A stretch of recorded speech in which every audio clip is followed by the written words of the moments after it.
અગાઉ આ ગામમાંથી કિંમતી ચીજ વસ્તુઓની ચોરી થઈ ચૂકી છે, ચોર પકડાયા નથી. અનેક ઘટનાઓ આ ગામમાં જ અને આ વિસ્તારમાં બની છે, પણ દરેક વખતે પરિણામ કાંઈ આવ્યું નથી. તો આજે અત્યારે ક્રૂર ઘટના બની છે એ બાબતે શું પોલીસનું માનવું છે? પેલા તો ગોપાલભાઈ અગાઉ વાત થઈ કે અગાઉ જે બનાવો બન્યા છે એ બાબતે શું કાર્યવાહી થઈ કે એમાં કંઈ રિઝલ્ટ નથી.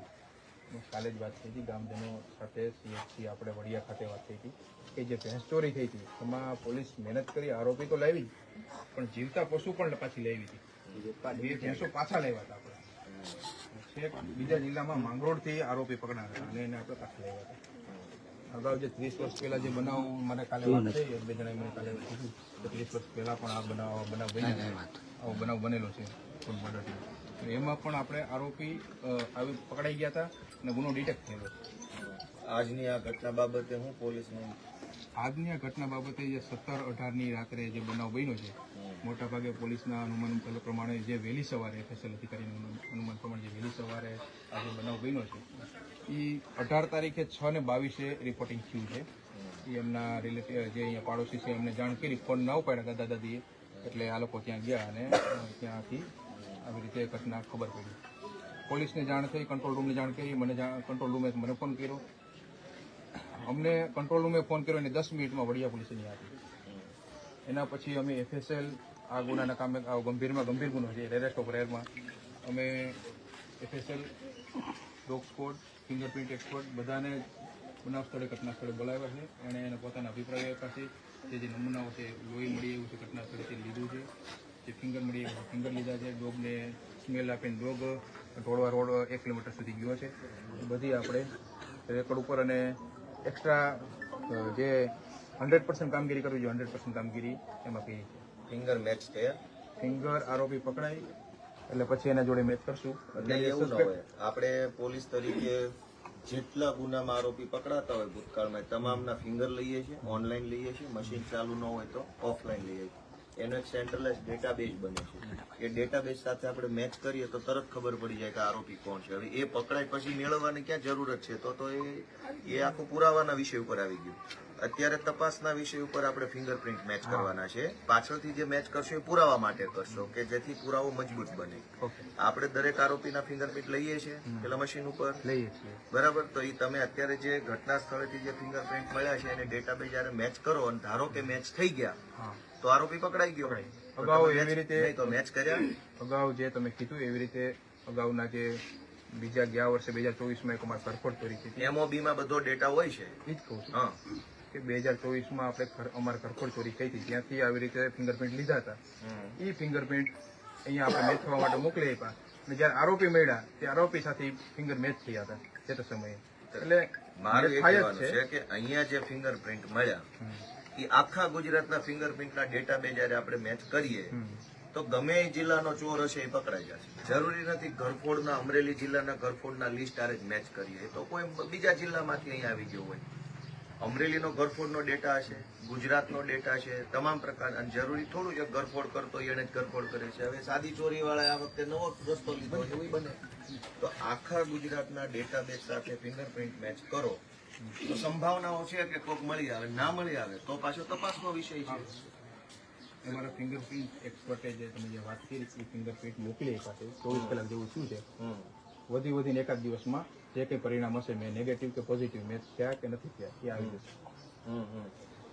એ સિવાય આપણે ટેકનોલોજીકલ સર્વેલન્સ કરી અને આપણે બધું SDR ને CDR ને કોલ લોકેશન જોતા હોય છે. એની ઉપર આપણે કેમેરા અમે જાજી ચર્ચા નથી કરવી ઘણી વાર, બરાબર. પણ એ પ્રેઝન્સ જે છે એ પ્રેઝન્સ તો બહુ આસાનીથી પકડાઈ જાય એવી વાત છે. પ્રેઝન્સ તો મોબાઈલ વાપર્યો હશે, મોબાઈલ વગર તો કોઈ આવવાની. એક માણસ ગાડી લઈને આમ ઉભો રહે, એક માણસ અહીં ચોરી કરે, એક માણસ નજર રાખે, ત્રણેય વચ્ચે કોમ્યુનિકેશન કરવા માટે મોબાઈલ વપરાવાનો. મોબાઈલ વગર કોઈ ક્રાઇમ થઈ શકે એમ છે જ નહીં આજના સંજોગોમાં. તો એ તો બહુ સ્વાભાવિક. મોટાભાગના ગુનાઓમાં મોબાઈલનો યુઝ થાય. તો આ ઘટનામાં મોબાઈલ હશે તો આપણે શું સર્વેલન્સ કર્યું? ભાઈ આ ટાવરની રેન્જના જેટલા રેગ્યુલર નંબરો છે એ તો 6 મહિનાના સરેરાશમાં આવતા હશે. સરેરાશ સિવાયના જે નંબર આવ્યા એને જોવાના, સસ્પિશિયસ તરીકે જોવાના.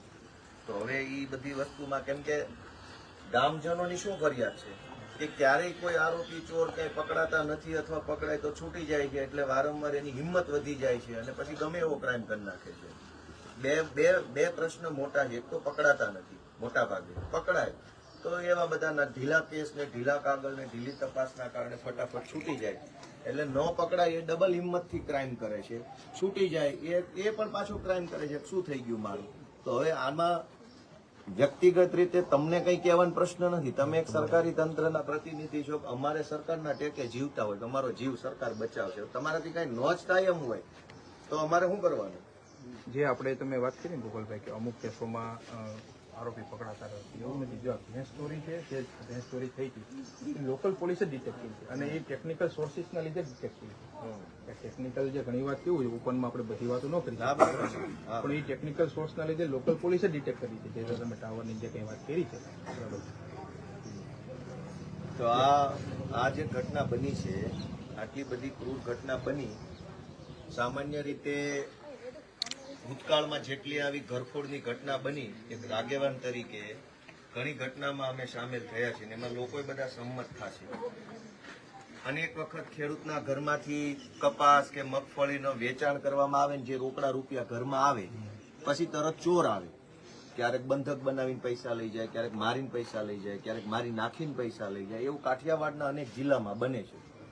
એ બધાની પાછળ ઘણી બધી વખત છે એ ડ્રગ્સ ને દારૂ ને એવા બધા દૂષણો એની પાછળ જવાબદારો છે. આ જે માણસો હોય છે આની અંદર એ આવી પ્રવૃત્તિ આરે સંકળાયેલા હોય એટલે એની હિંમત વધી જતી હોય છે કે ભાઈ હું ગમે એવું કરીશ, મારે સાહેબ આરે સેટિંગ છે, ડિસ્ટાફ વાળા રે એટલે મને છોડાઈ લેશે. એવો એંગલ અનેક વખત નીકળ્યો છે કે લોકલ પોલીસના કેટલાક અધિકારીઓ છે એ આવા અસામાજિક પ્રવૃત્તિ લોકોને છાવરતા હોય છે.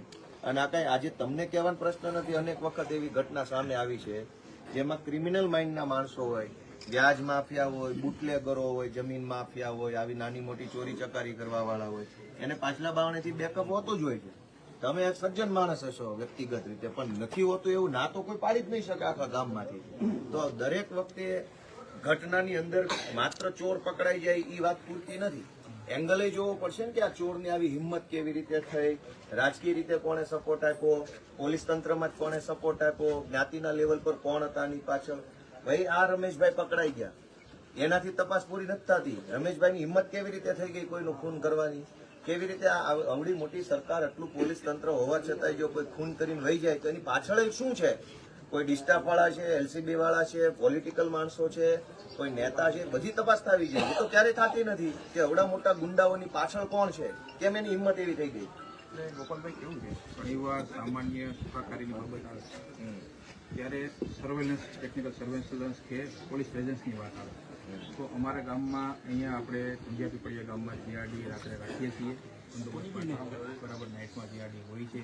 એના સિવાય પોલીસ પ્રેઝન્સ હોય છે. અમારી વિલેજ વિઝિટ હોય ત્યારે અમે સૂચના આપીએ છીએ કે જે પરપ્રાંતીય ઘણીવાર આવતા હોય છે, પરપ્રાંતીય મજૂર હોય છે, બરાબર, એ અહીંયા રહેતા હોય છે. ખેડૂતોને વારંવાર સૂચના આપી છે કે ભાઈ તમે એના આધાર કાર્ડ, એનો ડેટા તમારી પાસે રાખો અને પંચાયતને જમા કરાવો. પંચાયતને ઘણીવાર સરપંચને અમે કીધું છે અને આ બાબતે સરપંચને લેખિતમાં આપ્યું છે ઘણીવાર તમે આ ડેટા મેક્સિમમ જેટલો થાય એટલો અહીંયા જમા કરાવો. કારણ ત્યારે આવો અઘટિત બનાવ બને તો એમાં અમને ઉપયોગી થાય.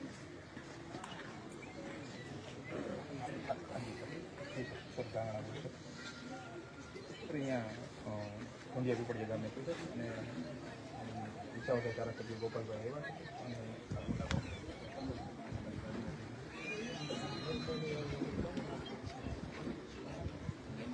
વિસાવદર ધારાસભ્ય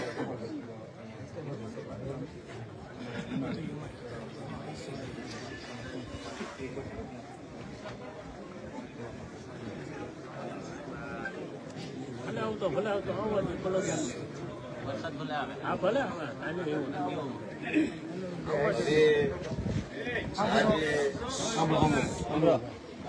આ જે ક્રાઇમની ઘટના બની એટલે હવે એના આરોપીની તપાસ બાબતે તમે જે કંઈ કામ કરો છો એમાં એક એંગલ છે કે ભાઈ પરપ્રાંતીય કોઈ વ્યક્તિ હોય એવું ગામ લોકોનું કહેવાનું છે. બહારના મજૂરો હોય છે બીજા રાજ્યના, બીજા રાજ્યના અહીંયા વધારે હોય છે, બીજા જિલ્લાના વધારે હોય છે, બીજા રાજ્ય. તો ઈ બધા લોકો જે છે એમાંથી મોટા ભાગના લોકોમાંથી દારૂ પીવાની ટેવ વાળા રોજ રાતે પી જવા વાળા હશે કે નહીં હોય? તો દારૂ બેફામ મળતો હશે.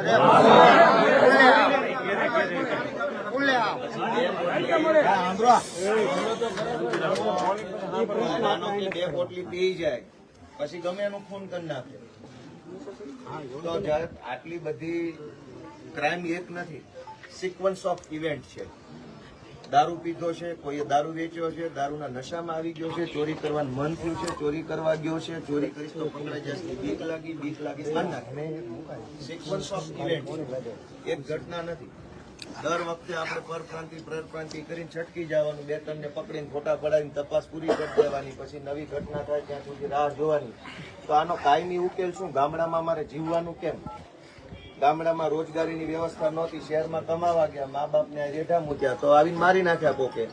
તો આમાં અમારે હવે શું કરવાનું? શું ગામજનો શું આશ્વાસન છે?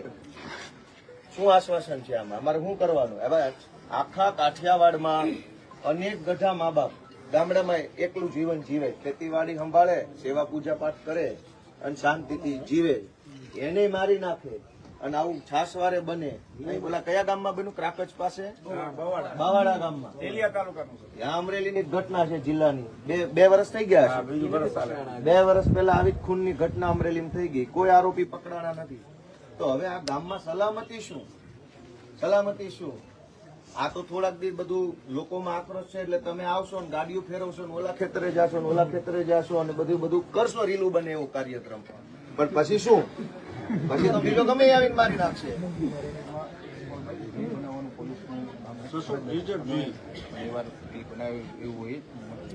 બનાવતા જ નથી. અને જે આ બનાવ જે ભેંસ ચોરી છે તો એ તો ભેંસ ચોરી ઘણા સમય પછી ડિટેક્ટ થઈ, ટેકનિકલ મહેનત કરતા ભેંસ ને મારી નાખ્યા એની વાત છે. ખૂન થઈ ગયા, ડબલ મર્ડર.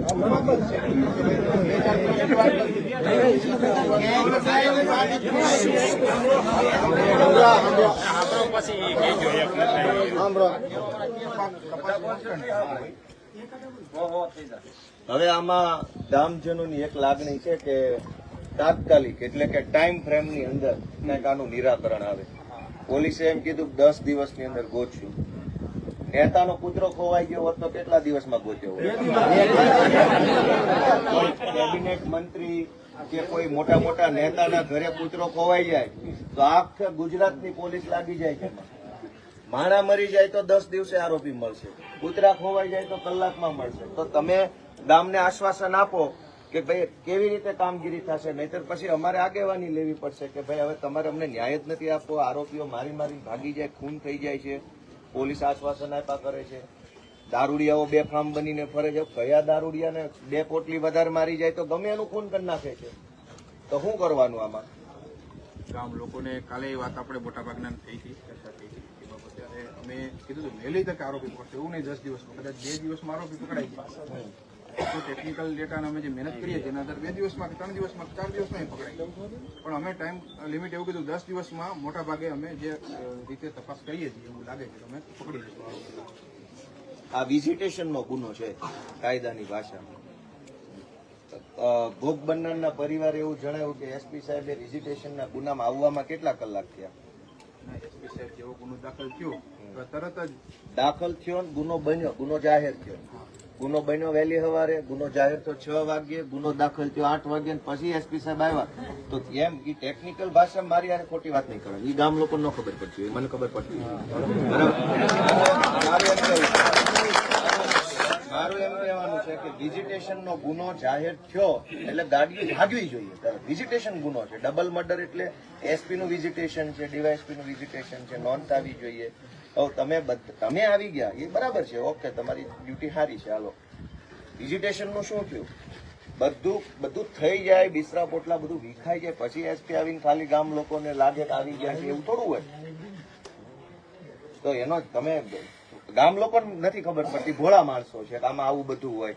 પણ આવું થાય, ચોરને બધી ખબર છે પાછી, એસપી નથી આવ્યા એટલે વાંધો નહીં આવે. ચોર તો ચાલાક છે.